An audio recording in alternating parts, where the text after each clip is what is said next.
अल्लाह के बाज बंदे तो ऐसे होते हैं जिन्हें अल्लाह फक्र में मुब्तला कर देता है। फरमाया उनके पास सिर्फ एक चादर रह जाती है, इतना फक्र उनके पास आता है।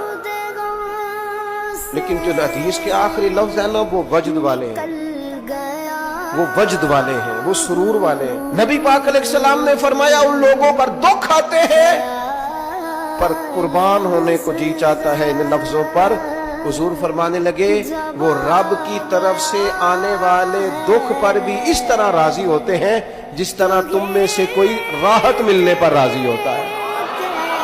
सुकून वाली चीज मिलने पर जिस तरह तुम राजी होते हो, इस तरह वो दुखों पर भी राजी होते हैं। दुख कबूल मोहम्मद बख्शा,